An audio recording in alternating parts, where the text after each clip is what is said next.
สวัสดีครับต้อนรับเข้าสู่การถ่ายทอดสดการโต้วิสัยทัศน์ระหว่างคู่ชิงตำแหน่งประธานาธิบดีสหรัฐอเมริกาประจำปี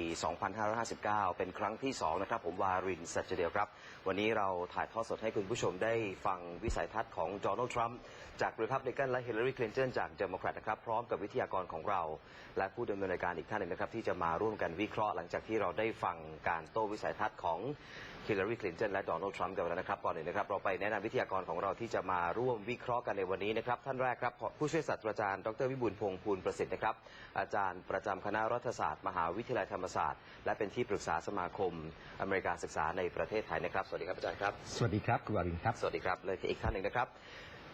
รองศาสตราจารย์ดร.ชัยชนะอิงควัฒน์อุปนายกสมาคมอเมริการศึกษาในประเทศไทยอาจารย์ชัยชนะสวัสดีครับสวัสดีครับคุณวารินครับครับคุณทินโชคกมลกิจนะครับมาร่วมดำเนินรายการด้วยนะครับในวันนี้สวัสดีครับสวัสดีครับอาจารย์ทั้งสองท่านครับอีกไม่กี่นาทีจะเริ่มนะครับดีเบตรอบที่2เขาบอกว่าให้ดู October Surprise ซึ่งความจริงแล้วมันมาเป็น Surprises แล้วครับอาจารย์ครับผมคือโดนัลด์ทรัมป์กับออดิโอคลิปที่หลุดมาของปีคศ2005เรื่องที่เหยียดสตรีเพศนะครับแต่ว่าฮิลลารีคลินตันเองก็เจอวิกิลีกส์เข้าไปด้วยเหมือนกันที่ไปประชุมลับกับนักลงทุนที่ Wall Street แล้วก็ไปพูดถึงจุดยืนของนักการเมืองที่จะต้องมี2เวอร์ชันแบบส่วนตัวกับแบบสาธารณะ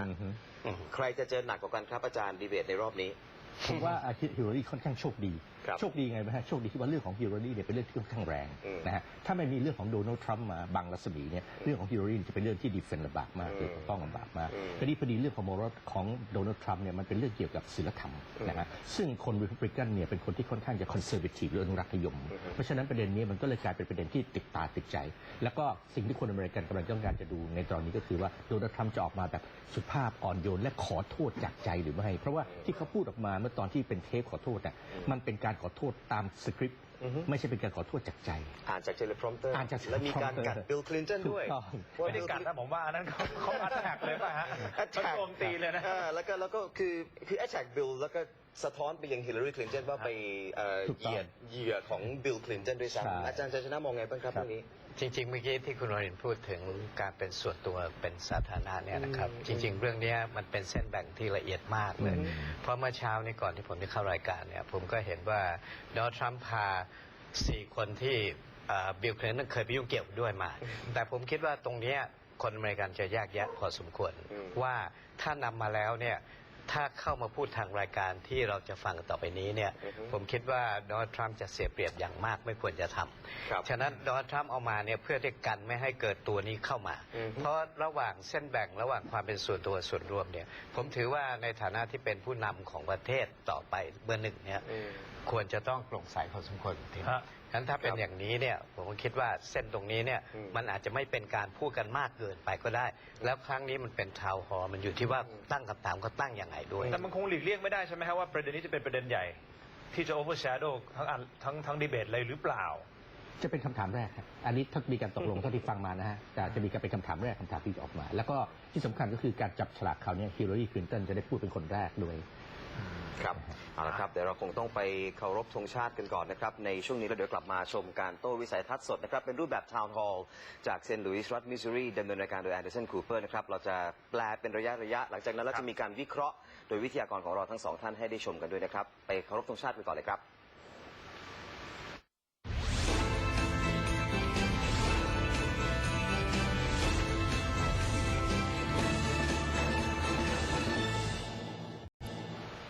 เรากำลังถ่ายทอดสดการโต้วิสัยทัศน์ผู้เข้าชิงตำแหน่งประธานาธิบดีสหรัฐเป็นรอบที่2นะครับระหว่างโดนัลด์ทรัมป์จากรีพับลิกันและฮิลลารีจากเดโมแครตนะครับในรูปแบบของทาวน์ฮอลล์จากเมืองเซนต์หลุยส์รัฐ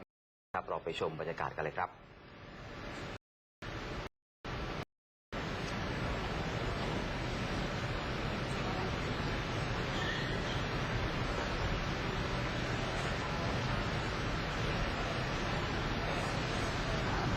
รูปแบบของการดีเบตในครั้งนี้นะครับนี่ลูกสาวของโดนัลด์ทรัมป์นะครับกับเมลานีฝั่งซ้ายมือนี่คือภรรยาของโดนัลด์ทรัมป์นะครับมาทางฝั่งบิลคลินตันและเชลซีลูกสาวของฮิลลารีคลินตันนะครับรูปแบบของการดีเบตในครั้งนี้จะเป็นทาวน์ฮอลล์ผู้ที่ได้รับเชิญเข้ามานั่งอยู่ในห้องประชุมนะครับคือเป็นผู้ที่ยังไม่ตัดสินใจเป็น Independent Voters นะครับคำถามจะมาจากผู้ที่เข้ามาร่วมในทาวน์ฮอลล์ในครั้งนี้ ซึ่งก็มีการวิเคราะห์กันไปก่อนหน้านี้นะครับว่าความถนัดของฮิลลารีคลินตันกับโดนัลด์ทรัมป์ในรูปแบบนี้เนี่ยแตกต่างกันนะครับฮิลลารีคลินตันดูจะถนัดในรูปแบบนี้มากกว่าโดนัลด์ทรัมป์นะครับอาจจะเป็นเพราะมีประสบการณ์มากกว่าด้วยหรือเปล่านะครับโดนัลด์ทรัมป์ไม่เคยเจออะไรที่เป็นแบบแล้วเขาชอบเป็นแบบแรลลี่นะฮะเขาจะเป็นแบบใช่คือถ้าต้องมี eye contact กับผู้ที่นั่งอยู่ในทาวน์ฮอลล์เนี่ยอาจจะเป็นอุปสรรคสำหรับโดนัลด์ทรัมป์นิดหน่อยนะฮะอาจารย์เขาบอกเมื่อคราวที่แล้วเนี่ยเขาพยายามวันเสาร์เขาพยายามลองดูแบบนี้แต่จริงๆแล้วทาวน์ฮอลล์ของเขามันก็ไม่ใช่ทาวน์ฮอลล์เพราะว่าปรากฏว่ามีคนมาตั้งคำถามแทนเลยครับก็ต้องคอยจับตาดูแหละครับว่าครั้งนี้เนี่ยคำถามที่มาเนี่ยนะครับจะเกี่ยวข้องกับประเด็นที่เมื่อสักครู่เราพูดคุยกันไปเป็นประเด็นแรกๆเลยหรือเปล่านะครับออดิโอคลิปที่หลุดออกมานะครับวิเคราะห์ถึงออดิโอคลิปที่หลุดออกมาครั้งนี้ได้ไหมครับนี่อาจารย์นี่เป็นรูปแบบของ dirty politics รูปแบบหนึ่งของที่เราเห็นทุกๆครั้งนะครับอาจารย์ครับผมเข้าใจว่าเรื่องสื่อเนี่ยเราต้องดูนะเส้นแบ่งของสื่อเนี่ยค่อนข้างละเอียดอ่อนโดยเฉพาะยิ่งทำไมสื่อถึงเอาเข้ามาในช่วงเวลาอย่างนี้แน่นอนสื่อก็ต้องมีว่าเขาชอบใครไม่ชอบใครนะฮะแต่ว่ายังไงก็ตามในข้อดีเนี่ยผมคิดว่าคนที่เป็นประธานาธิบดีสหรัฐเนี่ยต้องเคลียร์ทุกเรื่องพอสมควรคุณจะเป็นผู้นำประเทศเบอร์หนึ่งเนี่ยอย่างน้อยสุดเรื่องส่วนตัวเรื่องอะไรต่ออะไรก็ต้องเคลียร์พอสมควรฉะนั้นมันอยู่ที่ว่าเราจะมองยังไง And I'm Anderson Cooper from CNN. We want to welcome you to Washington University in St. Louis for the second presidential debate between Hillary Clinton and Donald Trump, sponsored by the Commission on Presidential Debates. Tonight's debate is a town hall format, which gives voters a chance to directly ask the candidates questions. Martha and I will ask follow-up questions, but the night really belongs to the people in this room. คำถามมาจากผู้ที่อยู่ในห้องประชุมนี้นะครับในขณะที่แอนเดอร์สันและมาร์ธาเองก็จะมีคำถามต่อเนื่องให้ด้วยนะครับเป็นผู้ที่ถูกคัดเลือกมาจากเซนต์หลุยส์ทั้งนั้นนะครับ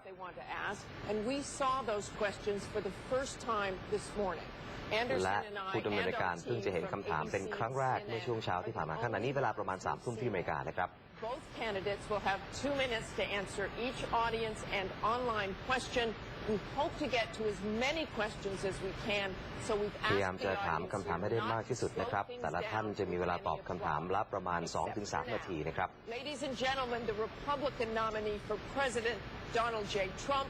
and the Democratic nominee for President Hillary Clinton. นี่ก็เป็นการต้อนรับนะฮะงานของนี่คือฮิลลารีคลินตันออกมาพร้อมกับโดนัลด์ทรัมป์ที่ดีกันมากลางเวทีนะฮะ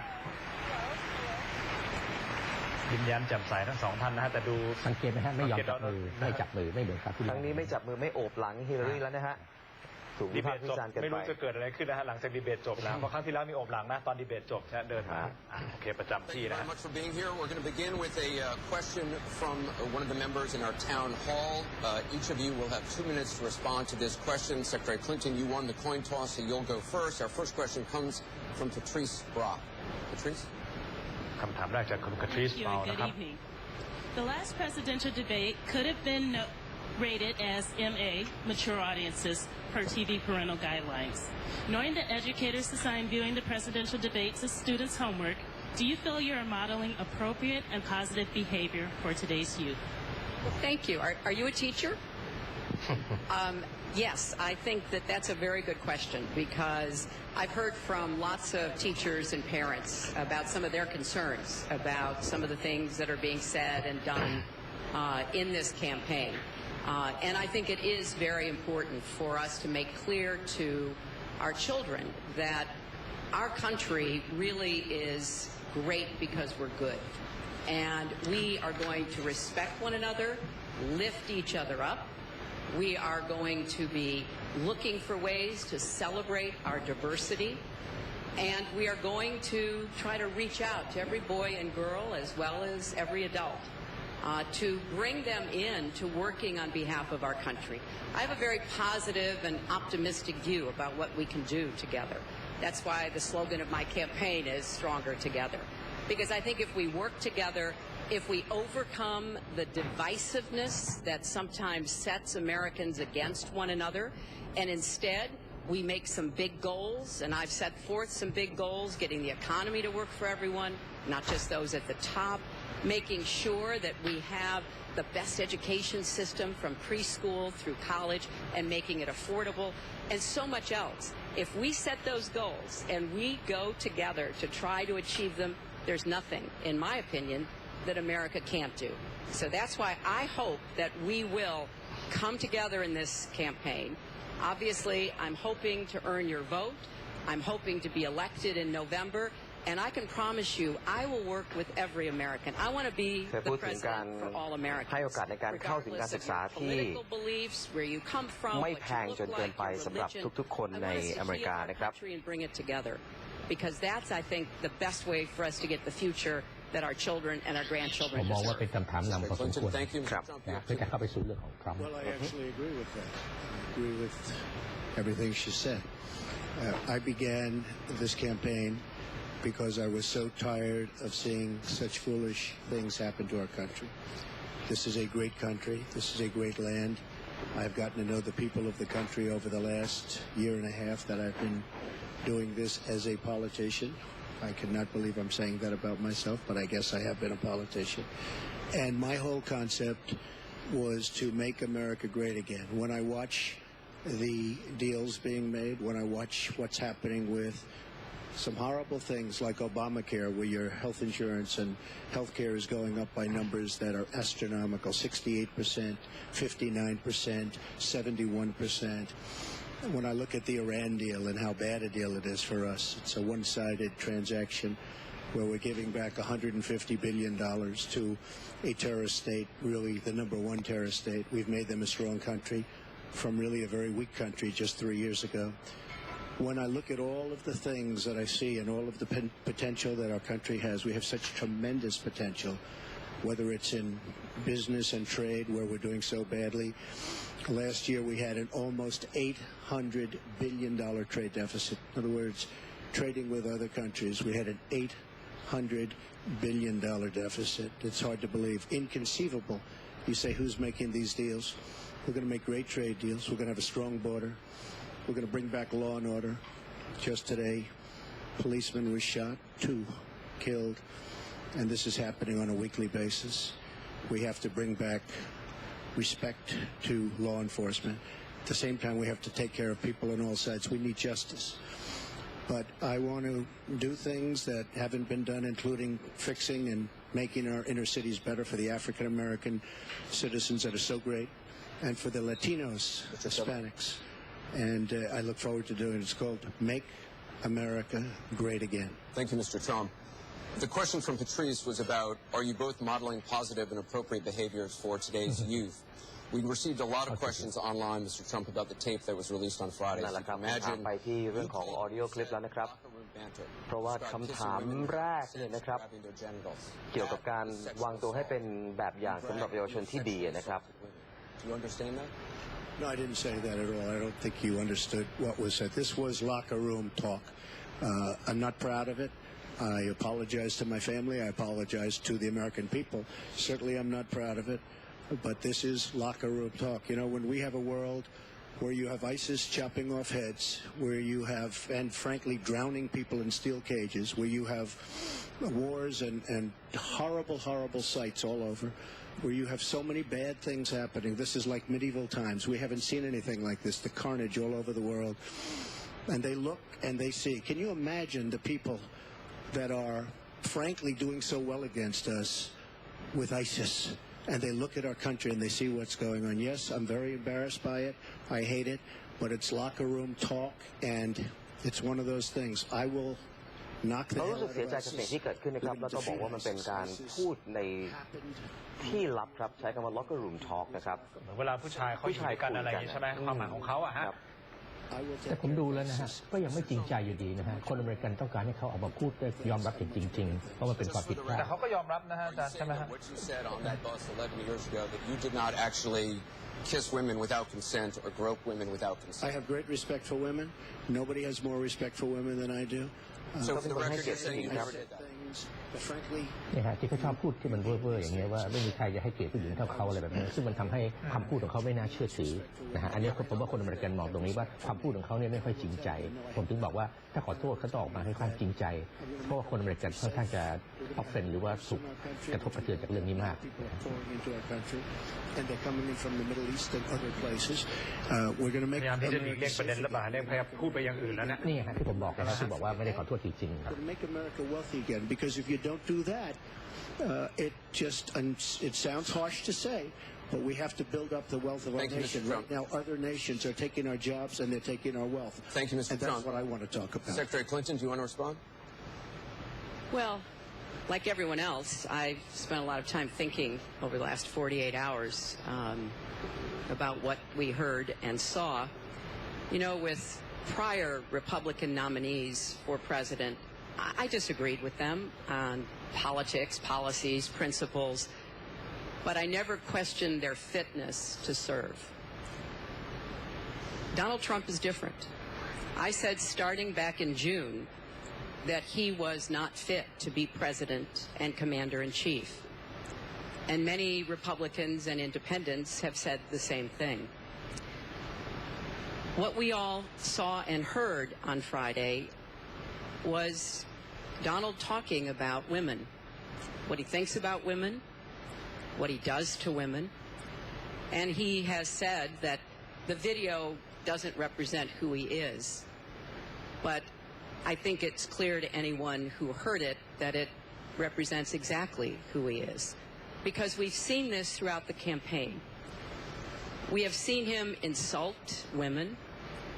We've seen him rate women on their appearance, ranking them from 1 to 10. We've seen him embarrass women on TV and on Twitter.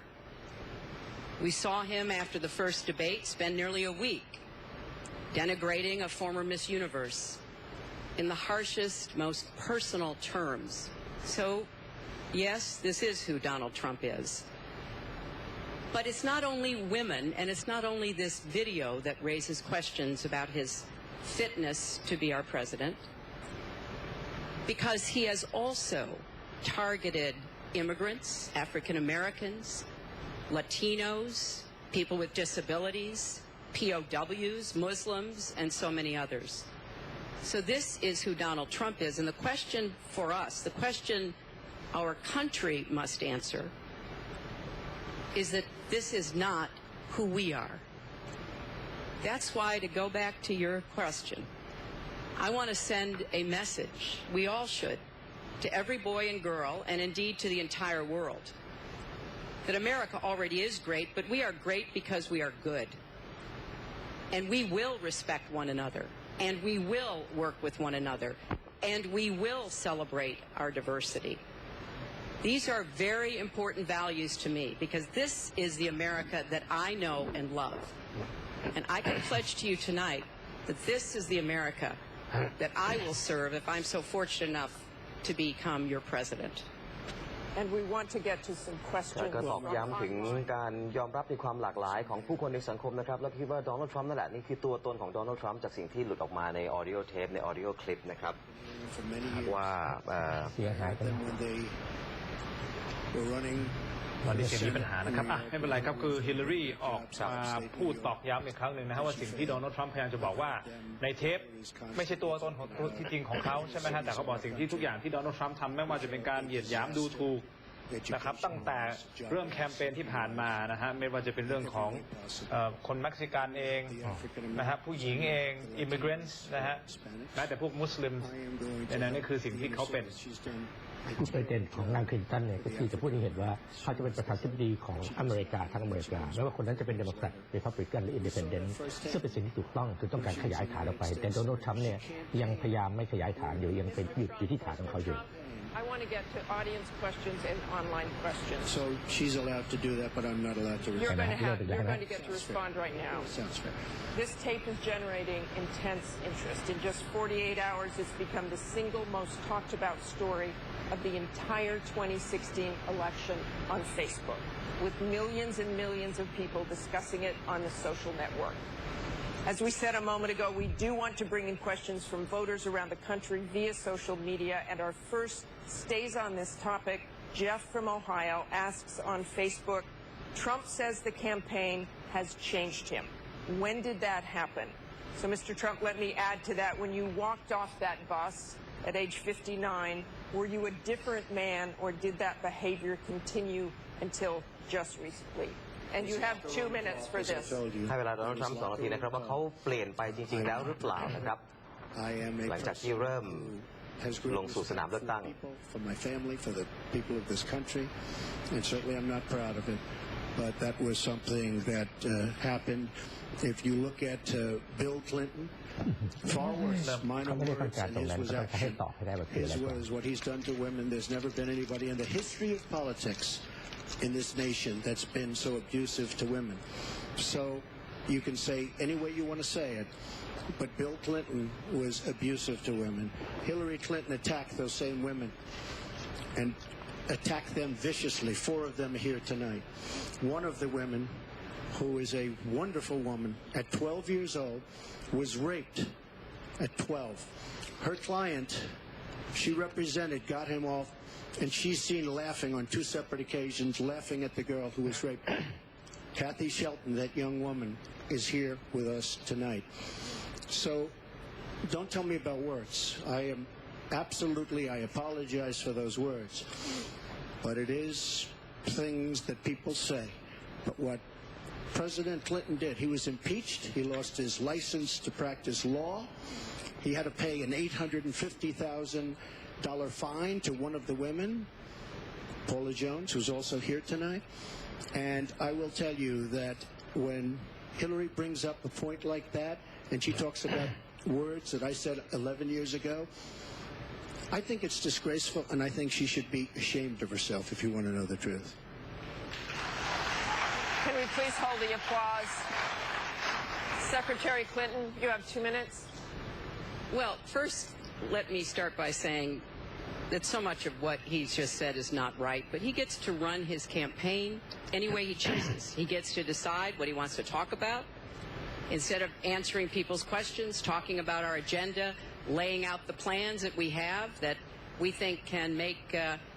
better life and a better country, that's his choice. When I hear something like that, I am reminded of what my friend Michelle Obama advised us all. When they go low, you go high. And look, if this were just about one video, maybe what he's saying tonight would be understandable. But everyone can draw their own conclusions at this point about whether or not the man in the video or the man on the stage respects women. But he never apologizes for anything. วิดีโอนั้นอาจจะเป็นมองว่าเป็นแค่เหตุการณ์ครั้งเดียวหรือเปล่าแต่ถ้าให้ดูลึกๆไปแล้วเนี่ยว่าจริงๆแล้วโดนัลด์ทรัมป์เป็นอย่างที่เขาอยู่ในวิดีโอหรือเปล่ามันไม่ใช่แค่ one time incident หรือว่าเขาเปลี่ยนไปจริงๆหรือเปล่าอย่างที่เขาพูดนะฮะเพราะเขาบอกว่าเขาเป็นคนหนึ่งแล้วถ้าเราเปรียบเทียบดูซิว่าคนที่เคยเป็นในวิดีโอเมื่อ11 ปีกับคนปัจจุบันนี้ยังเป็นคนเดียวอยู่หรือเปล่าคือผมว่าเขาดึงประเด็นมาสู่ความแคบของตัวบุคลิกภาพของสถานีมากกว่าจริงๆเมื่อสักครู่เนี่ยน่าจะเดินออกไปในรูปของการพูดคุยเรื่องนโยบายเพราะว่าเอาไปเรื่องอื่นแต่ว่าท้ายสุดกลับมาผมว่าตรงนี้มันจะกลายเป็นว่าเป็นประเด็นที่คุยแค่นี้ในช่วงเวลาที่เรามีผมเห็นด้วยกับอาจารย์ชัยชนะคือเมื่อกี้เนี่ยโดนัลด์ทรัมป์น่าจะไม่ไปแหวงเข้าที่บิลคลินตันแต่ไปพูดเรื่องนโยบายเลยมันควรจะไปได้อย่างนั้น He owes our country an apology, and he needs to take responsibility for his actions and his words. Well, you owe the president an apology because, as you know very well, your campaign, Sidney Blumenthal, he's another real winner that you have, and he's the one that got this started along with your campaign manager, and they were on television just 2 weeks ago. She was saying exactly that. So you really owe him an apology. You're the one that sent the pictures around your campaign, sent the pictures around with President Obama in a certain garb. That was long before I was ever involved. So you actually owe an apology. And number two, Michelle Obama. I've gotten to see the commercials that they did on you. And I've gotten to see some of the most vicious commercials I've ever seen of Michelle Obama talking about you, Hillary. So you talk about friend. Go back and take a look at those commercials. A race where you lost, fair and square, unlike the Bernie Sanders race where you won, but not fair and square, in my opinion. And all you have to do is take a look at WikiLeaks and just see what they said about Bernie Sanders and see what Deborah Wasserman Schultz had in mind, because Bernie Sanders, between superdelegates and Deborah Wasserman Schultz, he never had a chance. And I was so surprised to see him sign on with the devil. But when you talk about apology, I think the one that you should really be apologizing for, and the thing that you should be apologizing for, are the 33,000 emails that you deleted and that you acid washed. And then the 2 boxes of emails and other things last week that were taken from an office and are now missing. And I'll tell you what, I didn't think I'd say this, but I'm going to say it. And I hate to say it. But if I win, I am going to instruct my Attorney General to get a special prosecutor to look into your situation, because there has never been so many lies, so much deception. There has never been anything like it. And we're going to have a special prosecutor. When I speak, I go out and speak. The people of this country are furious. In my opinion, the people that have been long-term workers at the FBI are furious. There has never been anything like this, where emails and you get a subpoena,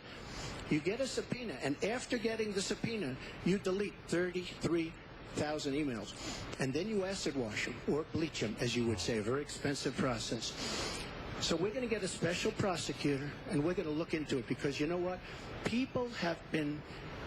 their lives have been destroyed for doing 1/5 of what you've done. And it's a disgrace. And honestly, you ought to be ashamed of yourself. Secretary Clinton, I want to follow up on that. I'm going to let you talk about emails. Because everything he just said is absolutely false, but I'm not surprised. In the first debate, and the audience needs to calm down here. I told people that it would be impossible to be fact-checking Donald all the time. I'd never get to talk about anything I want to do and how we're going to really make lives better for people. So, once again, go to HillaryClinton.com. We have literally Trump. You can fact check him in real time. Last time at the first debate, we had millions of people fact-checking, so I expect we'll have millions more fact-checking because, you know, it's just awfully good that someone with the temperament of Donald Trump is not in charge of the law in our country. Because you'd be in jail. Secretary Clinton. เนี่ยแดงมาเลยเอาเราสรุปนิดนึงได้ไหมฮะดูนะฮะ We want to remind the audience จากการโจมตีนะฮะเรื่องของโดนัลด์ทรัมป์ในการดูถูกเหยียดหยามผู้หญิงกลายมาเป็นโดนัลด์ทรัมป์ตอบโต้กลับมาอัดแท็กบิลคลินตันนะครับแล้วสุดท้ายโดนัลด์ทรัมป์ก็มาอัดแท็กตัวฮิลลารีคลินตันในเรื่องของอีเมล 33,000 ฉบับที่ถูกลบไปแล้วเขาบอกว่าใช้ล้างสะอาดเลยนะฮะเขาบอกว่าฮิลลารีควรจะต้องมาพอละจ้าหรือขอโทษในประเด็นนี้แต่ประเด็นสำคัญคือเขาบอกว่าถ้าเขาได้เป็นประธานาธิบดีเนี่ยเขาจะตั้ง special prosecutor คืออัยการพิเศษขึ้นมาผมยังไม่แน่ใจว่ากฎหมายสหรัฐให้เขาทำได้หรือเปล่ามันเป็นวาจาหรือเปล่าเป็นแค่วาทะศิลป์ในการเรียกเสียงเฮมอะก็เป็นไปได้นะฮะแต่ว่ามันก็ถูกใจคนฟังที่เป็นเพศฐานของเขา I'm not making any excuses. It was a mistake, and I am very sorry about that. But I think it's also important to point out where there are some misleading accusations from critics and others. After a year-long investigation, there is no evidence that anyone hacked the server I was using, and there is no evidence that anyone can point to at all. Anyone who says otherwise has no basis that any classified material ended up in the wrong hands. I take classified materials very seriously and always have. When I was on the Senate Armed Services Committee, I was privy to a lot of classified material. Obviously, as Secretary of State, I had some of the most important secrets that we possess, such as going after bin Laden. So I am very committed to taking classified information seriously. And as I said, there is no evidence that any classified information ended up in the wrong hands. Okay, we're going to move on. And yet, she didn't know the letter C on a document,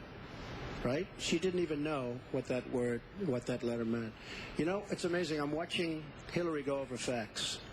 and she's going after fact after fact, and she's lying again because she said what she did with emails was fine. You think it was fine to delete 33,000 emails? I don't think so. She said the 33,000 emails had to do with her daughter's wedding, number one, and a yoga class. Well, maybe we'll give 3 or 4 or 5 or something. 33,000 emails deleted. And now she's saying there wasn't anything wrong. And more importantly, that was after getting a subpoena. That wasn't before. That was after. She got it from the United States Congress. And I'll be honest, I am so disappointed in congressmen, including Republicans, for allowing this to happen. Our Justice Department, where her husband goes onto the back of an airplane for 39 minutes, talks to the Attorney General days before a ruling is going to be made on her case. But for you to say that there was nothing wrong with you deleting 39,000 emails, again, you should be ashamed of yourself. What you did, and this is after getting a subpoena from the United States Congress. We have to move on. Secretary Clinton, you can respond, and then we got to move on. We want to give the audience a chance put here. in jail, let alone after getting a subpoena from the United States Secretary Congress. Clinton, you can respond. Then we have to move on to an audience question. Look, it's just not true, and so please you didn't delete them? Allow her to respond, please. Personal emails, not official. 33,000? Well, we turned over 35,000, so Oh, yeah. it was. What about the other 15,000? Please allow her to respond. She didn't talk while you talked.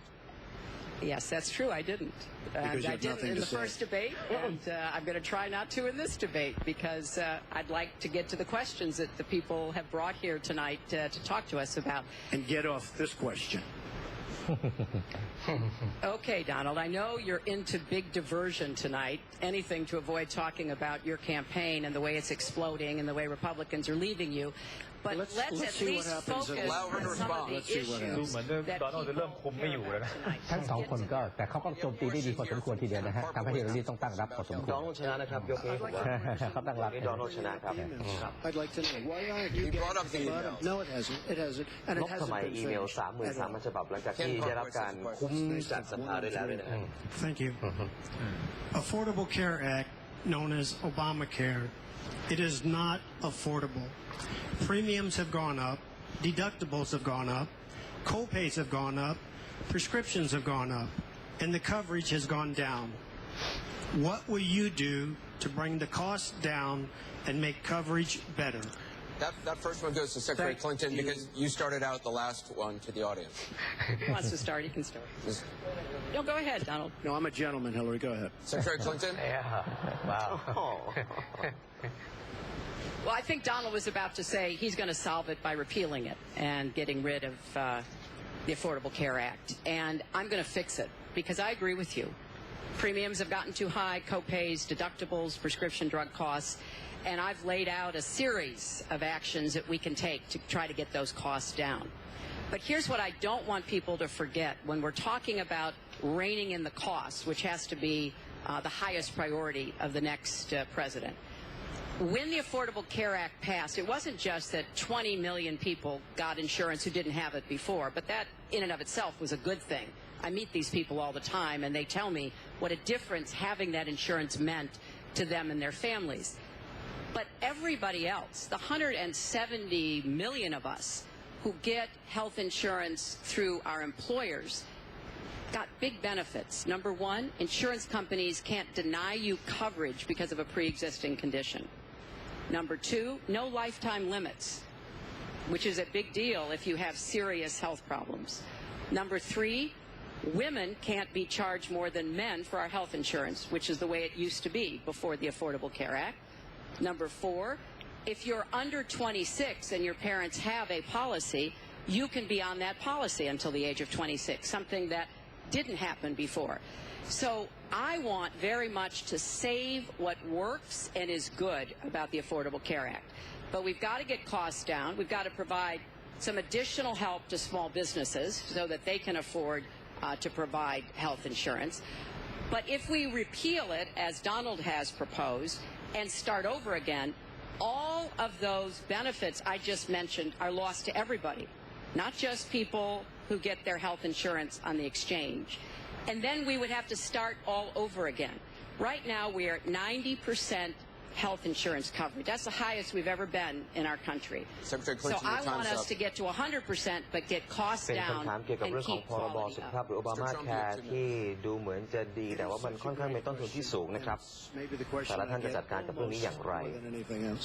outside of defense. เฮเลอรี่อยากจะให้มีอยู่แต่ว่าจะแก้ไขให้มันดีขึ้นนะครับ You know it. We all know it. It's going up at numbers that nobody's ever seen worldwide. Nobody's ever seen numbers like this for healthcare. It's only getting worse. In 17, it implodes by itself. Their method of fixing it is to go back and ask Congress for more money, more and more money. And we have right now almost $20 trillion in debt. Obamacare will never work. It's very bad health insurance. Far too expensive. And not only expensive for the person that has it, unbelievably expensive for our country. It's going to be one of the biggest line items very shortly. We have to repeal it and replace it with something absolutely much less expensive and something that works, where your plan can actually be tailored. We have to get rid of the lines around the state, artificial lines, where we stop insurance companies from coming in and competing because they wanted, President Obama and whoever was working on it, they want to leave those lines because that gives the insurance companies essentially monopolies. We want competition. You will have the finest health care somewhat similar to Canada. And if you ever notice the Canadians, when they need a big operation, when something happens, they come into the United States in many cases. Because their system is so slow. It's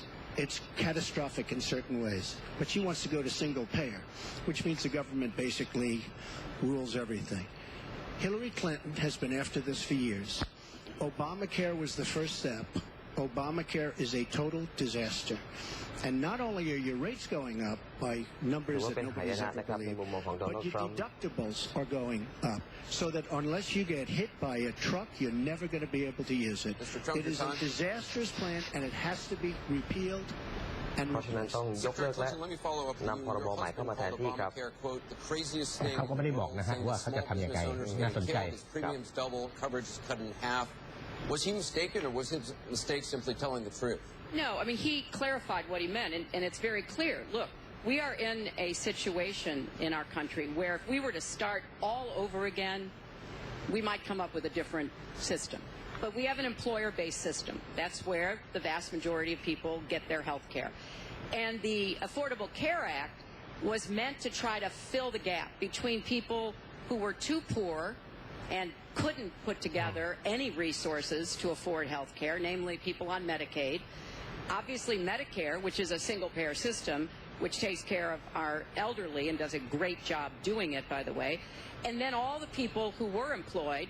but people who were working but didn't have the money to afford insurance and didn't have anybody, an employer or anybody else to help them. That was the slot that the Obamacare approach was to take. And like I say, 20 million people now have health insurance. So if we just rip it up and throw it away, what Donald's not telling you is we just turn it back to the insurance companies the way it used to be. And that means the insurance companies get to do pretty much whatever they want, including saying, look, I'm sorry, you've got diabetes, you had cancer, your child has asthma. Your time is up. You may not be able to have insurance because you can't afford it. So let's fix what's broken about it, but let's not throw it away and give it all back to the insurance companies. And let me follow up with you, Mr. That's not going to work. Mr. Trump, let me follow on this. I just wanted just one thing. First of all, Hillary, everything's broken about it, everything. Number two, Bernie Sanders said that Hillary Clinton has very bad judgment. This is a perfect example of it, trying to save Obamacare, which is... You've said you want to end Obamacare. You've said you want to end Obamacare. You've also said you want to make coverage accessible for people with pre-existing conditions. How do you force insurance companies to do that if you're no longer mandating that every American get insurance? You're going to have plans. What does that mean? Well, I'll tell you what it means. You're going to have plans that are so good because we're going to have so much competition in the insurance industry once we break out the lines and allow the competition to come. Are you going to have a mandate that Americans have to have health insurance? President Obama, by keeping those lines, the boundary lines around each state, and it was almost gone until just very toward the end of the passage of Obamacare, which, by the way, was a fraud. You know that because Jonathan Gruber, the architect of Obamacare, he said it was a great lie. It was a big lie. President Obama said you keep your doctor, you keep your plan. The whole thing was a fraud, and it doesn't work. But when we get rid of those lines, you will have competition, and we will be able to keep pre-existing. We'll also be able to help people that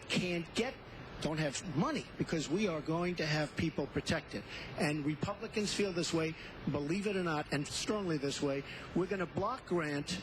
into the states. We're going to block grant into Medicaid into the states so that we will be able to take care of people without the necessary funds to take care of themselves. Thank you, Mr. Trump. We now go to Gorba Hamid with a question for both candidates. คำถามต่อไปแล้วนะครับออกจากเรื่องของพรบสุขภาพครับ There are 3.3 million Muslims in the United States, and I'm one of them. You've mentioned working with Muslim nations, but with Islamophobia on the rise, how will you help people like me deal with the consequences of being labeled as a threat to the country after the election is over? ชาวอเมริกันที่เป็นมุสลิมอย่างไรครับในการที่กำลังมีกระแสเกลียดอิสลามอยู่นะครับในสหรัฐตอนนี้ But one thing we have to do is we have to make sure that, because there is a problem. I mean, whether we like it or not, and we can be very politically correct, but whether we like it or not, there is a problem. And we have to be sure that Muslims come in and report when they see something going on. When they see hatred going on, they have to report it. As an example, in San Bernardino, many people saw the bombs all over the apartment of the two people that killed 14 and wounded many, many people. Horribly wounded. They'll never be the same. Muslims have to report the problems when they see them. And, you know, there's always a reason for everything. If they don't do that, it's a very difficult situation for our country. Because you look at Orlando, go outside, you look at Paris, look at that horrible, these are radical Islamic คือ terrorists. การมีส่วนร่วมของชาวมุสลิมครับที่ไม่ได้เป็นกลุ่มที่เป็นกลุ่มก่อการร้ายนะครับในการให้ความร่วมมือกับรัฐบาล Now, to solve a problem, you have to be able to state what the problem is, or at least ต้องระบุให้ได้ก่อนว่าปัญหาคืออะไรนะครับก่อนที่จะแก้ปัญหา And President Obama won't say the name, but the name is there. It's radical Islamic terror, and before you solve it, you have to say the name. ต้องกล้ายอมรับก่อนว่าปัญหามาจากกลุ่มมุสลิมหัวรุนแรงนะครับซึ่งที่ผ่านมาโอบามาและคลินตันไม่เคยใช้คำนี้นะครับ Unfortunately, there's been a lot of very divisive, dark things said about Muslims, and even someone like Captain Khan, the young man who sacrificed himself defending our country in the United States Army, has been subject to attack by Donald. I want to say just a couple of things. First, we've had Muslims in America since George Washington. And we've had many successful Muslims. We just lost a particularly well-known one with Muhammad Ali. My vision of America is an America where everyone has a place. If you're willing to work hard,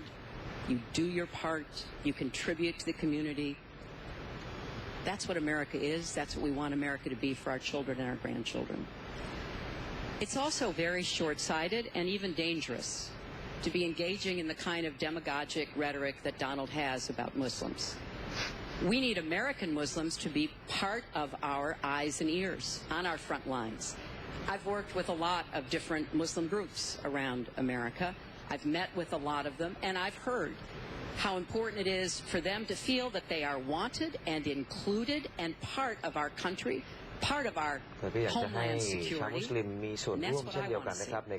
It's also important,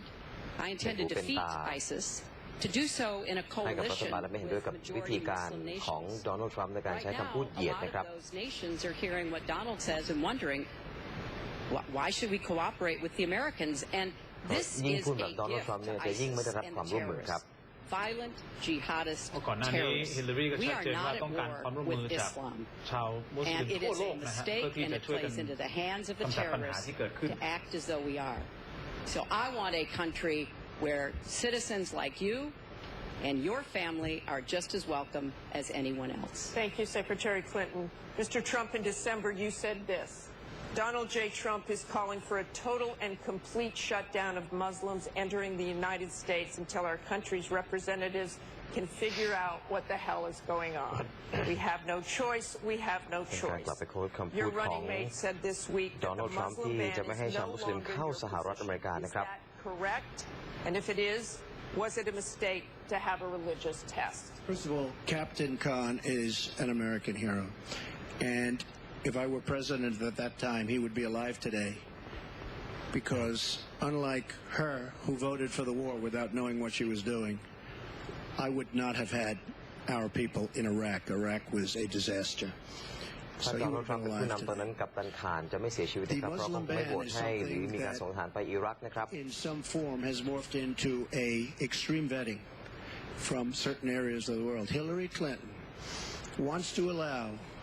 And why did it morph into that? No, did you? No, answer the question. You still believe? I do. ต้องตอบคำถามก่อน Please explain whether or not the Muslim ban still stands. It's called extreme vetting. We are going to areas like Syria where they're coming in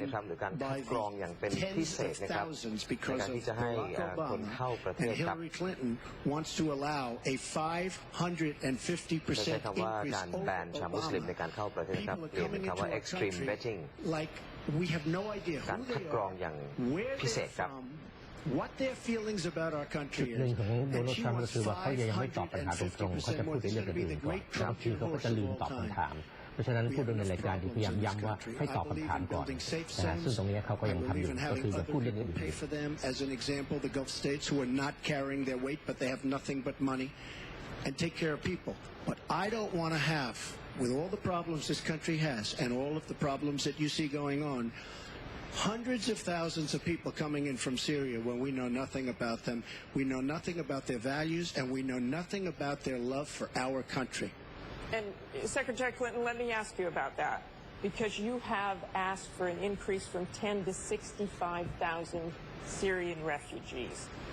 We know you want tougher vetting. That's not a perfect system. So why take the risk of having those refugees come into the country? Well, first of all, I will not let anyone into our country that I think poses a risk to us.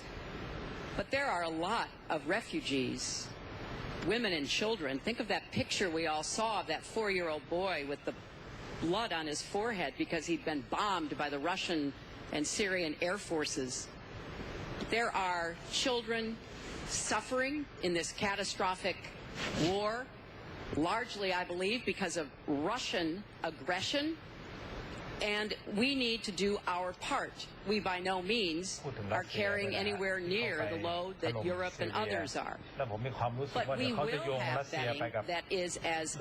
tough as it needs to be from our professionals, our intelligence experts and others. But it is important for us as a policy, not to say, as Donald has said, we're going to ban people based on a religion. How do you do that? We are a country founded on religious freedom and liberty. How do we do what he has advocated without causing great distress within our own country? Are we going to have religious tests when people fly into our country? And how do we expect to be able to implement those? So I thought that what he said was extremely unwise and even dangerous, and indeed you can look at the propaganda on a lot of the terrorist sites. And what Donald Trump says about Muslims is used to recruit fighters because they want to create a war between us. And the final thing I would say, this is the 10th or 12th time that he's denied being for the war in Iraq. We have it on tape. The entire press corps has looked at it. It's been debunked, but it never stops him from saying whatever he wants to say. Has not been debunked. So please Has not been debunked. And go to HillaryClinton.com and you can see it. I was against the war in Iraq. Has not been debunked. And you voted for it, and you shouldn't have. Well, I just There's been lots of fact-checking on that. I'd like to move on to an online question. She just went about 25 seconds over her time. She Could did I not. just respond to this, please? Very quickly, please. Hillary Clinton, in terms of having people come into our country, we have many criminal illegal aliens. When we want to send them back to their country says we don't want them. In some cases, they're murderers, drug lords, drug problems, and they don't want them. And Hillary Clinton, when she was Secretary of State, said, that's okay, we can't force it into their country. Let me tell you, I'm going to force them right back into their country. They're murderers and some very bad people. And I will tell you very strongly, when Bernie Sanders said she had bad judgment, she has really bad judgment because we are letting people into this country that are going to cause problems and crime like you've never seen. We're also letting drugs pour through our southern border at a record clip, and it shouldn't be allowed to happen. ICE just endorsed me. They've never endorsed a presidential candidate. The Border Patrol agents, 16,500, just recently endorsed me. And they endorsed me because I understand the border. She doesn't. She wants amnesty for everybody. Come right in, come right over.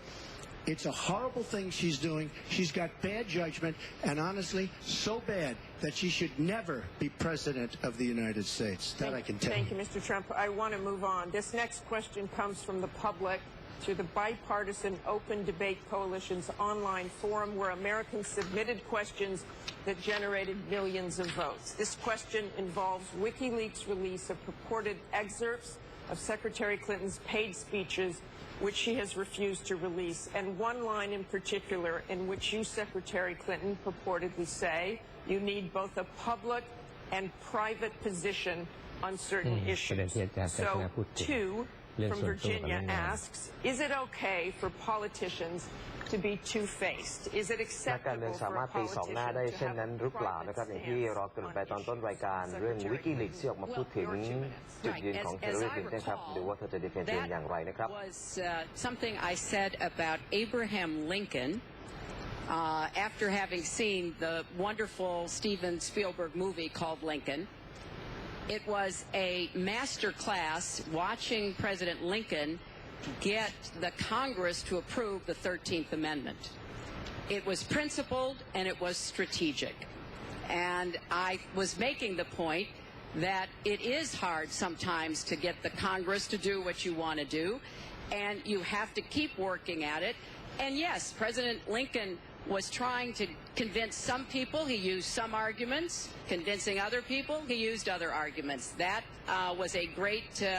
I thought, a great display of presidential leadership. But, you know, let's talk about what's really going on here, Martha, because our intelligence community just came out and said in the last few days that the Kremlin, meaning Putin and the Russian government, are directing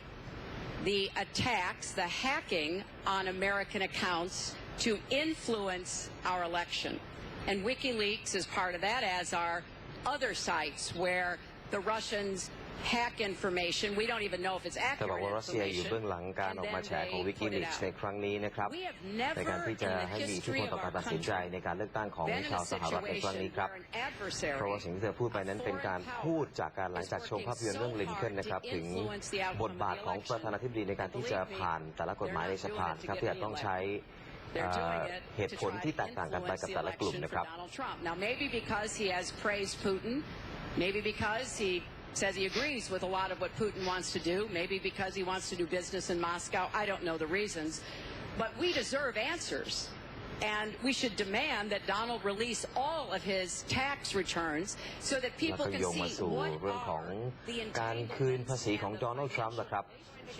ว่าในขณะเดียวกันนะครับโดนัลด์ทรัมป์ก็ควรที่จะออกมาชี้แจงเรื่องของภาษีให้ชัดเจนต่อสาธารณะด้วยเช่นเดียวกันครับ Look, now she's blaming. She got caught in a total lie. Her papers went out to all her friends at the banks, Goldman Sachs and everybody else, and she said things, WikiLeaks, that just came out. And she lied. Now she's blaming the lie on the late, great Abraham Lincoln. That's one that I haven't. Okay, honest Abe never lied. That's the good thing. That's the big difference between Abraham Lincoln and you. That's a big, big difference. We're talking about some difference. But as far as other elements of what she was saying, I don't know, Putin. I think it would be great if we got along with Russia because we could fight ISIS together as an example, but I don't know, Putin. But I notice anytime anything wrong happens, they like to say the Russians, Russia doesn't know if it's the Russians doing the hacking. Maybe there is no hacking, but they always blame Russia. And the reason they blame Russia is because they think they're trying to tarnish me with Russia. I know nothing about Russia. I know about Russia, but I know nothing about the inner workings of Russia. I don't deal there. I have no businesses there. I have no loans from Russia. I have a very, very great balance sheet, so great that when I did the old post office on Pennsylvania Avenue, the United States government, because of my balance sheet, which they actually know very well, chose me to do the old post office between the White House and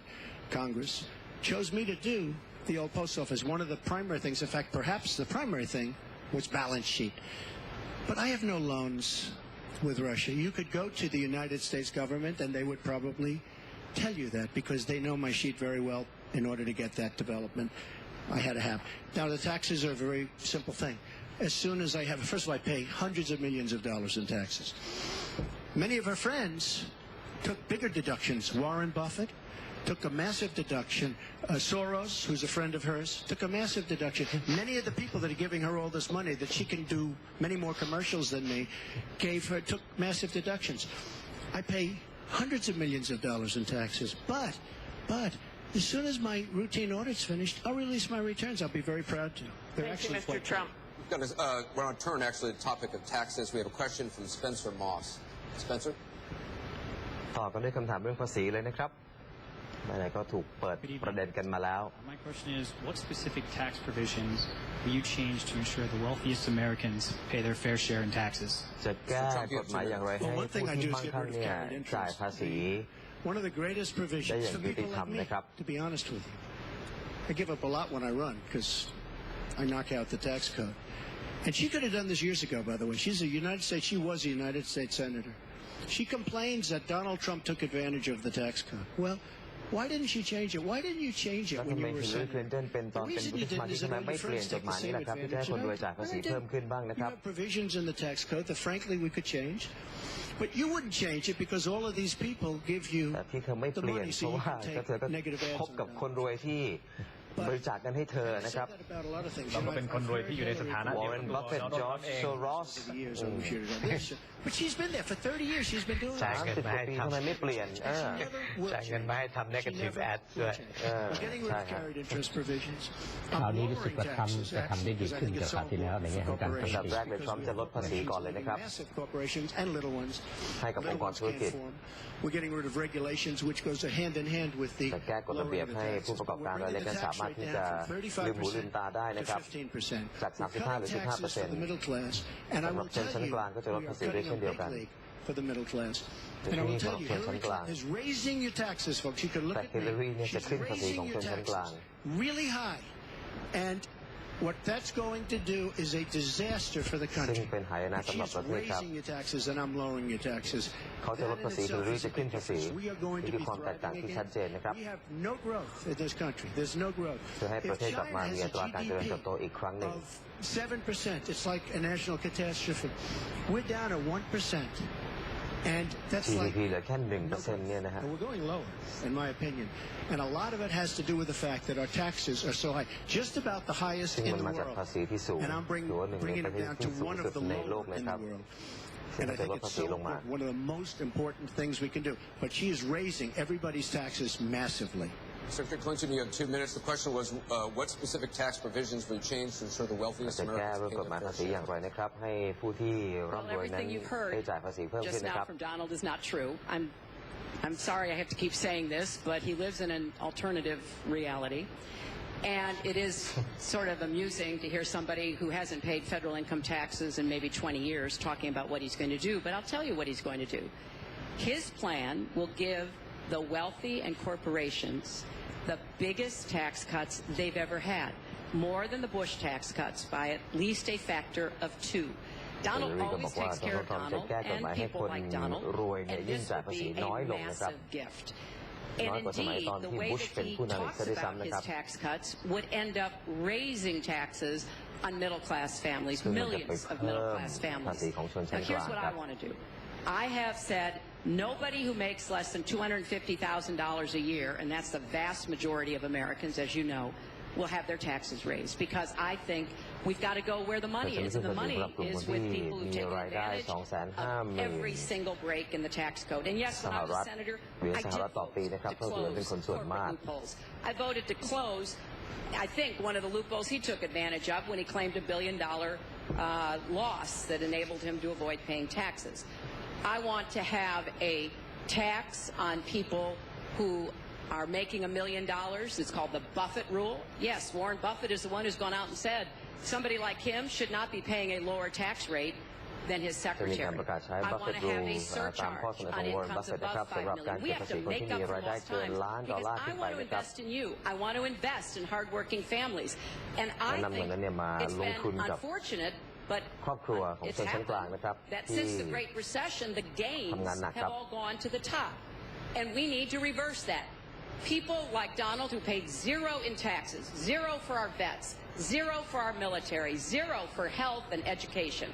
That is wrong. And we're going to make sure that nobody, no corporation and no individual can get away without paying his fair share to support our country. Mr. Trump, I want to give you the chance to respond. I just want to tell our viewers what she's referring to. In the last month, taxes were the #1 issue on Facebook for the first time in the campaign. The New York Times published 3 pages of your 1995 tax return that show you claimed a $916 million loss, which means you could have avoided paying personal federal income taxes for years. You said you pay state taxes, employee taxes, real estate taxes. You have not answered, though, a simple question. Did you use that $916 million loss to avoid paying personal federal income taxes? นี่สินนะครับในการขอคืนภาษี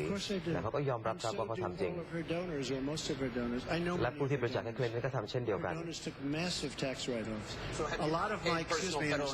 lot of my write-off was depreciation and other things that Hillary as a senator allowed. And she always allowed, because the people that give her all this money, they want it. That's why. See, I understand the tax code better than anybody that's ever run for president. Hillary Clinton, and it's extremely complex. Hillary Clinton has friends that want all of these provisions, including they want the carried interest provision, which is very important to Wall Street people, but they really want the carried interest provision, which I believe Hillary's leaving. It's very interesting why she's leaving carried interest. ตอนนี้คือฮิลลารีก็พยายามที่จะแท็กว่าคนอย่างโดนัลด์ทรัมป์ไม่จ่ายภาษีใช่ไหมฮะมีตังค์เยอะไม่จ่ายภาษีได้ยังไงต้องเอาพวกนี้มาจ่ายภาษีแต่ในเวลาเดียวกันโดนัลด์ทรัมป์ก็แท็กกลับมาบอกว่าอ้าวก็คนที่เป็นถุงเงินถุงทองของพวกคุณน่ะก็เป็นคนแบบผมนี่แหละมันก็เลยไปมานะฮะใช่แต่เป็นอย่างที่ผมบอกนะฮะเขาก็ฉลาดแต่เขาก็ไม่ต้องตอบเพราะว่าผมคิดว่าเขาตอบไม่ได้ว่าทำไมถึงไม่ได้จ่ายภาษีนะครับ No, but I pay tax and I pay federal tax too. But I have a write-off. A lot of it's depreciation, which is a wonderful charge. I love depreciation. You know, she's given it to us. Hey, if she had a problem, for 30 years she's been doing this, Anderson. I say it all the time. She talks about health care. Why didn't she do something about it? She talks about taxes. Why didn't she do something about it? She doesn't do anything about anything. พูดถึงปัญหาเรื่องของภาษีพรบสุขภาพแล้วอยู่มา30 กว่าปีทำไมไม่แก้ปัญหาเหล่านี้กลับไปที่เบอร์นีแซนเดอร์สที่เคยบอกว่าฮิลลารีคลินตันนั้นมีการตัดสินใจที่ผิดพลาดนะครับ bad judgment นะครับในเรื่องลิเบียเรื่องซีเรียเรื่องอิรักเธอและโอบามานะครับตัดสินใจพลาดกันไปหลายเรื่องครับทำให้ไอซิสเนี่ยเกิดขึ้นมาได้เพราะนโยบายของโอบามาและคลินตัน different nations, Hillary. Congratulations. Great job. I want you to be able to respond, Secretary Clinton. Well, here we go again. I've been in favor of getting rid of carried interest for years, starting when I was a senator from New York. But that's not the point here. Why didn't you do it? Why didn't you do it? Because I'm the senator with a Republican president. Oh, really? I will be president. If you were an effective senator, you could have done it. If you were an effective senator, you could have done it. But you were not an effective. Please allow her to respond. She didn't interrupt you. You know, under our Constitution, presidents have something called veto power. Look, he has now said repeatedly, 30 years this and 30 years that. So let me talk about my 30 years in public service. I'm very glad to do so. 8 million จะ kids แจ้งแล้วนะครับว่า every year 30 ปีที่ผ่านมาได้ทำอะไรบ้าง because นะ when ครับ I was First Lady, I worked with ท่านโดนัลด์ Democrats ทรัมป์ and ข้องใจขนาดนี้ Republicans to create the Children's Health Insurance Program. Hundreds of thousands of kids now have a chance to be adopted because I worked to change our adoption and foster care system. เรื่องของการดูแลเด็กกำพร้า I went to work with Republican mayor, governor, and president to rebuild New York and to get health care หลัง for เห our ตุการ first ณ์ responders. นั้นกลับมาติดถ่ายทอดสดการโต้วิสัยทัศน์ของผู้ท้าชิงประธานาธิบดีสหรัฐนะครับการเลือกตั้งสหรัฐในปีนี้จะมีขึ้นในวันที่ 8 พฤศจิกายน 2016 นะครับตรงกับเช้าวันที่ 9 พฤศจิกายนในประเทศไทยในแต่ละครั้งนะครับจะมีการดีเบตระหว่างผู้ที่จะเสนอตัวเป็นผู้นำสหรัฐถึง 3 ครั้งนะครับวันนี้เป็นครั้งที่ 2 และในทั้งหมด 3 ครั้งนะครับจะมีอีก 1 ครั้งซึ่งเป็นรอบแรกและรอบเดียวของผู้ท้าชิงตำแหน่งรองประธานาธิบดีซึ่งผ่านไปแล้วนะครับระหว่างไมค์เพนซ์และทิมเคนแต่วันนี้นะครับเป็นรอบที่ 2 ของโดนัลด์ทรัมป์และฮิลลารีคลินตันในรูปแบบของทาวน์ฮอลล์ที่เมืองเซนต์หลุยส์รัฐมิสซูรีนะครับกลับมาพูดคุยกับวิทยากรของเราทั้ง 2 ท่านวันนี้นะครับผู้ช่วยศาสตราจารย์ดร.วิบูลย์พงษ์ภูลประสิทธิ์อาจารย์จากคณะรัฐศาสตร์มหาวิทยาลัยธรรมศาสตร์และเป็นที่ปรึกษาสมาคมอเมริการศึกษาในประเทศไทยพร้อมกับรองศาสตราจารย์ดร.ชัยชนะอิงควัฒน์อุปนายกสมาคมอเมริการศึกษาในประเทศไทยนะครับซึ่งวันนี้ให้เกียรติมาร่วมวิเคราะห์post debate มีหลายข้อนะฮะมีหลายหัวข้อที่ก็พูดคุยกันในวันนี้เดี๋ยวเราจะเลือกสัก 2-3 หัวข้อที่มาขยายกันนะครับ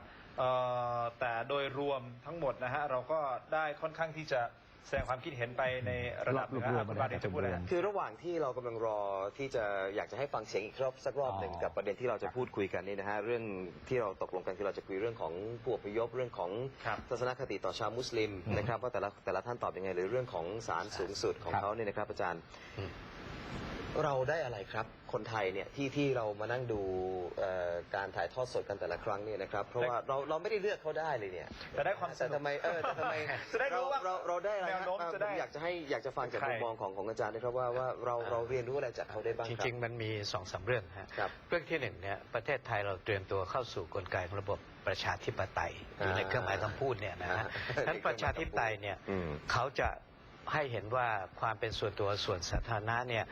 มันเกี่ยวข้องกับประชาชนอย่างไรผมคิดว่าประเด็นนี้เป็นประเด็นที่1นะฮะอันที่2เนี่ยเราต้องยอมรับว่าสหรัฐอเมริกาเนี่ยเป็นประเทศที่มีบทบาทเป็นตำรวจโลกอย่างที่โดนัลด์ทรัมป์พูดเนี่ยฉะนั้นการเป็นบทบาทของเขาอย่างนี้เนี่ยอิทธิพลเขาเข้ามาสู่ในส่วนของเราเนี่ยมันเกี่ยวข้องซึ่งไม่ว่าจะทางตรงทางอ้อมก็ตามขณะนี้เราเป็นอาเซียนเนี่ยเราก็จะเห็นได้ว่าไม่ว่าจะเป็นเรื่องของฟิลิปปินส์กับอเมริกากับจีนก็เป็นเรื่องที่เกี่ยวข้องกับเราทั้งสิ้นนะฮะนี่เป็นตัวอย่างที่2เรื่องที่3เนี่ยผมคิดว่ามันแสดงให้เห็นถึงนักการเมืองของเรากับนักการเมืองของเขานักการเมืองของเราก็แผลเยอะแยะแต่พยายามปิดผมยกตัวอย่างง่ายๆเรื่องเมื่อสักครู่นะคุณทิมครับเรื่องที่เกี่ยวข้องกับผู้หญิงเนี่ยในสภาเราแจกบัตรอาบอบนวดกันเนี่ยคนไทยบอกเฉยๆแต่เรื่องพวกนี้ผมไม่ได้ว่าเป็นเรื่องที่คอขาดบาดตายนะครับเคยมีการทำสำรวจระหว่างเยอรมันกับคนอเมริกันคนเยอรมันบอกเฮ้ยผู้นำมีแฟนเยอะแข็งแรงดีในขณะที่อเมริกันบอกว่าไม่ได้คุณมีครอบครัวคุณแต่งงานแล้วคุณไม่ควรมีพฤติกรรมอย่างนี้ผมคิดว่าโดยสรุปข้อที่3ผมก็คือมันให้เห็นของvalue หรือค่านิยมของคนในสังคมว่าคุณคิดยังไงและสังคมประชาธิปไตยเนี่ยผมคิดว่าค่านิยมหลากหลายแต่อย่างน้อยสุดหลักที่เป็นสำคัญเช่นความอดกลั้นความอดทนเรื่องของการแสดงวิสัยทัศน์เรื่องการที่ยอมรับผิดหรือไม่ผิดเรื่องต่างเหล่านี้มันสอนเราผมคิดว่าอันนี้เป็นประเด็นทั่วไปก็คือผมเห็นด้วยกับที่ท่านอาจารย์ชัยชนะพูดนะประเด็นหลักๆนะฮะแต่ที่ผมมองเนี่ยมันเป็นอย่างนี้คือว่าเราต้องยอมรับนะฮะว่าปัจจุบันนี้เนี่ยอเมริกาเป็นประเทศมหาอำนาจอันดับ1ของโลกไม่ว่าเราจะชอบหรือไม่ชอบก็ตามนะครับและประเทศไทยเราเนี่ยก็จะอยู่ได้ในโลกเนี่ยเราก็ต้องมีความสัมพันธ์ที่ดีกับประเทศมหาอำนาจนี่เป็นจุดที่เราทำผ่านที่จะเห็นได้ว่าในปัจจุบันนี้เราไม่ได้เป็นที่รักของอเมริกาแล้วนะฮะปัญหาก็ปีพอสมควรเพราะว่ามีประเทศอื่นขึ้นมาแต่ว่าในขณะเดียวกันเนี่ยมันมีปัญหาที่ลุมล้อมในภูมิภาคนี้อยู่มากซึ่งประเทศไทยจะต้องแสดงจุดยืนนะเราเองตอนนี้เราก็พยายามหาจุดยืนไปทางจีนอันนี้ก็เป็นจุดที่ดีนะฮะทีนี้การที่เราดูการเลือกตั้งประธานาธิบดีเนี่ยก็เพื่อจะรู้ล่วงหน้าว่าถ้าคนหนึ่งเข้ามาเป็นประธานาธิบดีแล้วนโยบายส่วนรวมของประเทศเขาเนี่ยจะเป็นลักษณะอย่างไรนโยบายต่างประเทศในสู่ภูมิภาคนี้อย่างเช่นของถ้าเป็นฮิลลารีเนี่ยเขาก็จะมี pivot เอเชียนะฮะก็คือว่ามุ่งมาที่จุดที่เอเชียนะฮะซึ่งตรงนี้เนี่ยก็อาจจะมีนโยบายไปในรูปแบบหนึ่งในขณะที่โดนัลด์ทรัมป์เนี่ย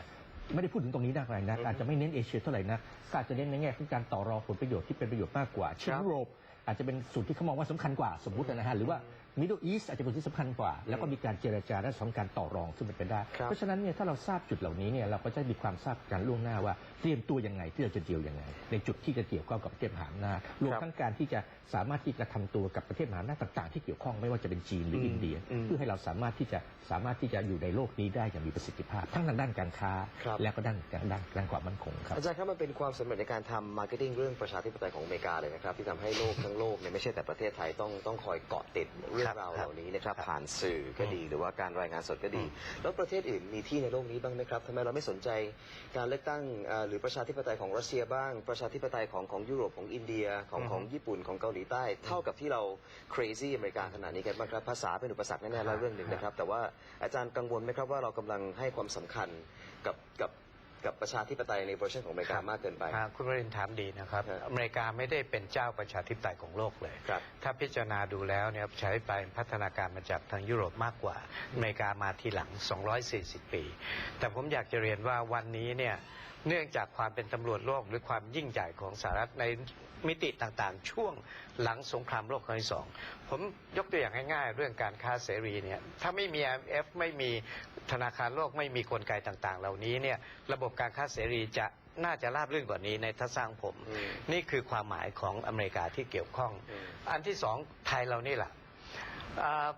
เราก็ต้องยอมรับเราชื่นชมอเมริกามาไม่ทางตรงก็ทางอ้อมอาจจะเป็นเพราะตั้งแต่สมัยจอมพลสฤษดิ์เรื่อยมาจนปัจจุบันเนี่ย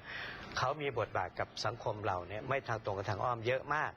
อันที่สามเนี่ยผมคิดว่าน่าจะเป็นเรื่องของสื่อโดยเฉพาะยิ่งทางด้านแฟชั่นทางด้านฮอลลีวูดคนไทยรับเรื่องพวกนี้มาเยอะถึงแม้เราจะรับทางอ้อมจากกรณีของเกาหลีในเรื่องของเคป๊อปแต่เคป๊อปก็รับออกมาจากวอชิงตันจากฮอลลีวูดที่ว่าเนี่ยฉะนั้นผมคิดว่าอิทธิพลเหล่านี้เนี่ยมันจึงทำให้รู้สึกว่าทำไมสแกนดิเนเวียเขาเลือกตั้งเราไม่สนใจเขาบ้างล่ะหรือเล่นขนาดนี้บ้างล่ะหรือว่าในกรณีของยุโรปนะฮะผมว่าเนี่ยคือความรู้สึกที่เราคิดว่าเราจะได้แต่จริงผมอยากให้คิดเป็น second thought ว่าอย่าเพิ่งคิดว่าเราจะได้ในเรื่องพวกนี้อย่างเดียวนะบางครั้งเราก็เห็นความ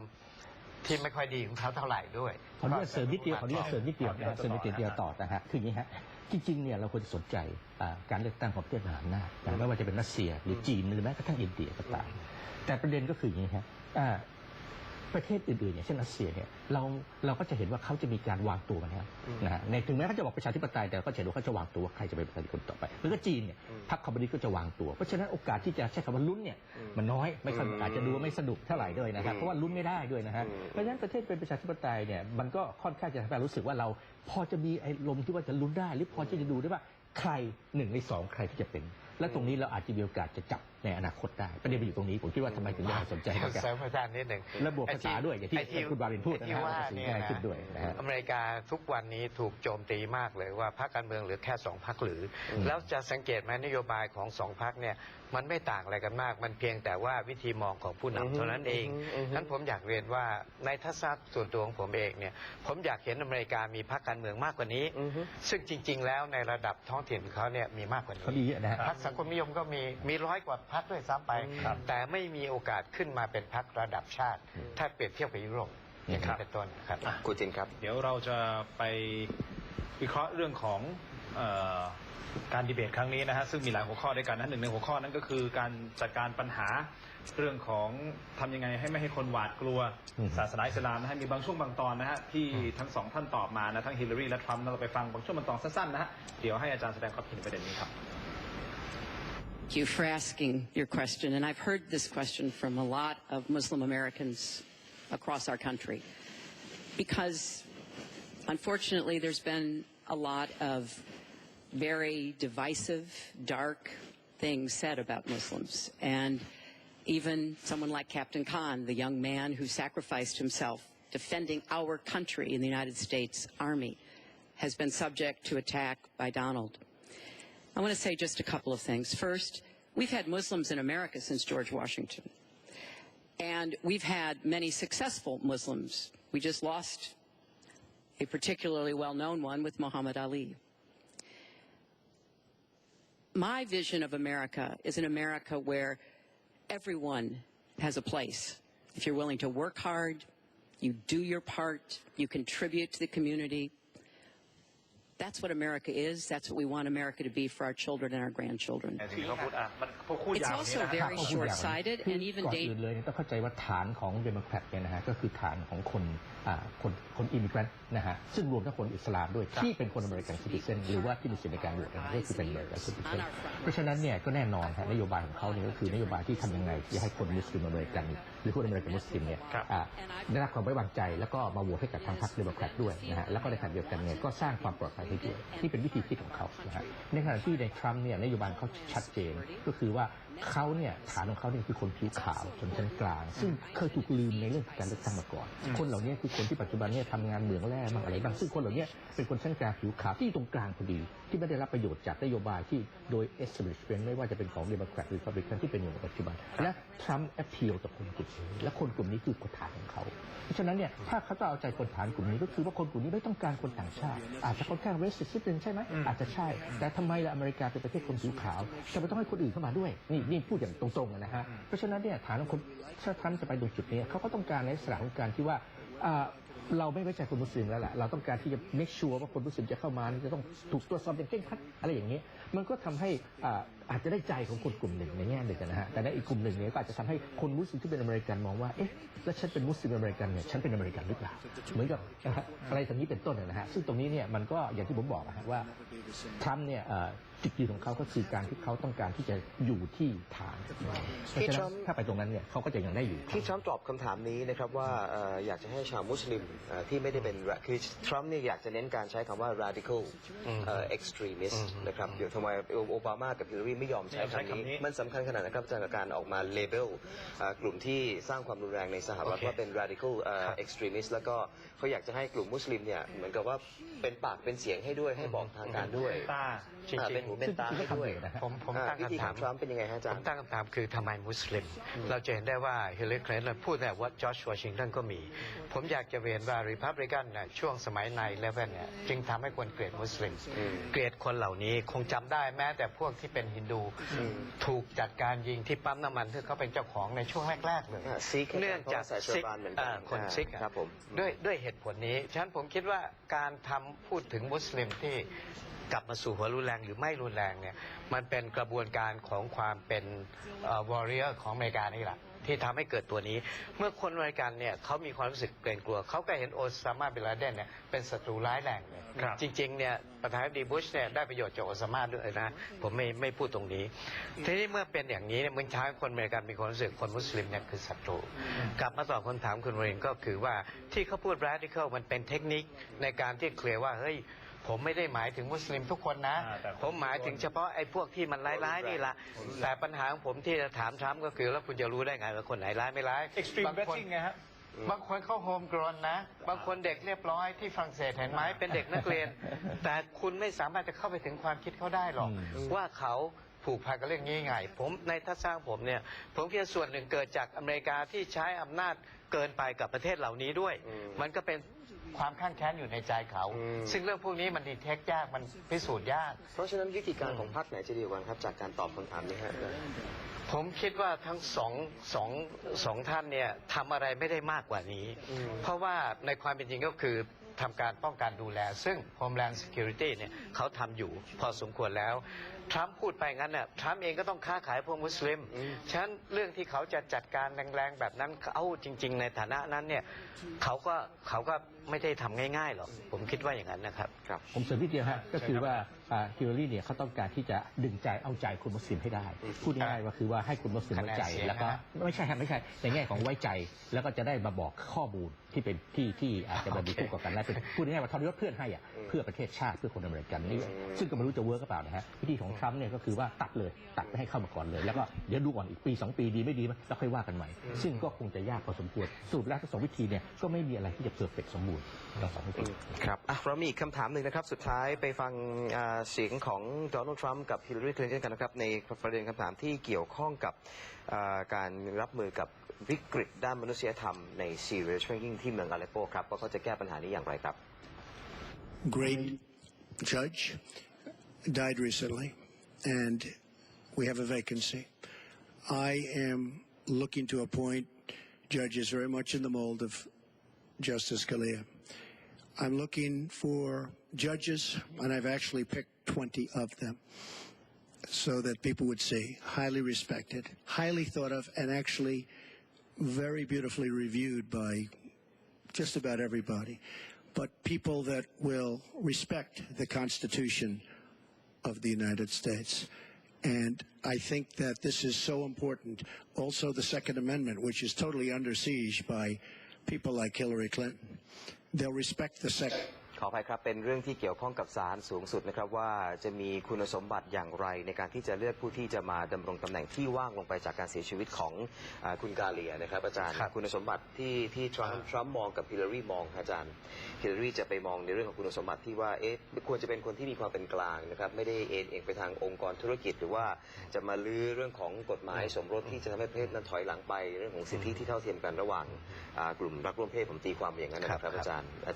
ทั้งสองท่านมองอย่างไรบ้างครับซักเรียนเนี่ยจริงๆผมอยากเรียนว่าระบบอเมริกันเนี่ยการเมืองนำทุกอย่างเลยแม้แต่การตั้งผู้พิพากษาตอนนี้เนี่ยพรรคการเมืองฝ่ายรีพับลิกันเนี่ยโดยเฉพาะยิ่งซีเนตเนี่ยเขาเป็นเสียงข้างมากของรีพับลิกันเขาไม่อยากให้